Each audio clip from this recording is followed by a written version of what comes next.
চিৰাংফাট এটি খেতিত মেলিছে। এইখন হ'ল কাছখানা গোলগঞ্জ সমষ্টিৰ কাছখানা গাঁও পঞ্চায়তৰ অন্তৰ্গত দবৰপুৰ গাঁও।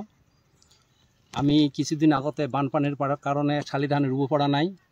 তাৰপিছত বানপানী যেতিয়া কমি গ'ল তেতিয়া আমি কিছু লেজ কৰি হ'লে শালি ধান ৰুলোঁ, কিন্তু এতিয়া খৰাং বতৰে গোটেইখিনি খেতি বাতি আমাৰ শালিটো নষ্ট কৰি আছে।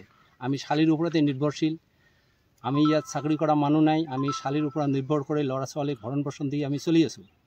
কিন্তু শালিখিনি নষ্ট হ'লে যি খৰাং বতৰ আৰম্ভ হৈছে, এই খৰাং বতৰত শালি ধান হয়তো যথা সম্ভৱ নহ'ব।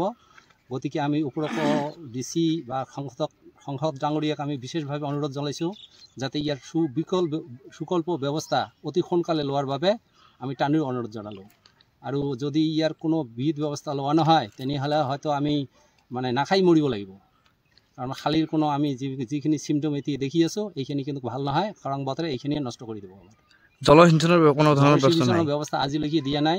আমি ইয়াৰ আগত 2 বছৰ আগতে জলসিঞ্চন হোৱাৰ কাৰণে ইনকুৱাৰী কৰিছিল। আমি কাগজ পত্ৰ দিছোঁ যে ক'ত ক'ত জলসিঞ্চন হ'ব, চ'লাৰ এটা কৰি দিব বুলি আমাক কৈছিল। আমি 2 বছৰলৈকে বহুত ট্ৰাই কৰাৰ পিছতো আজিলৈকে আমি জলসিঞ্চনৰ ব্যৱস্থা চ'লাৰবিলাকক দি জলসিঞ্চনৰ ব্যৱস্থা কৰিব পৰা নাই।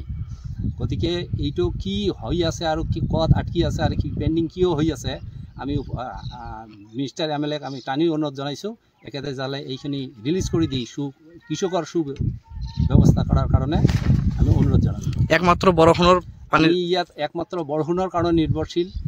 বৰষুণত হয়তো কেতিয়াবা বানপানীতে খেতি বাতি নষ্ট হৈ যায়, কেতিয়াবা খৰাং বতৰে খেতি বাতি নষ্ট হৈ যায়। আমি এইফালে কোনপিনে যাওঁ? আমি দুটাতে বানপানী কিছুদিন আগতে বানপানীৰ কাৰণে শালি ধান ৰুব পৰা নাই। এতিয়া বানপানী কমাৰ পিছত খৰাং বতৰে নষ্ট কৰি আছে।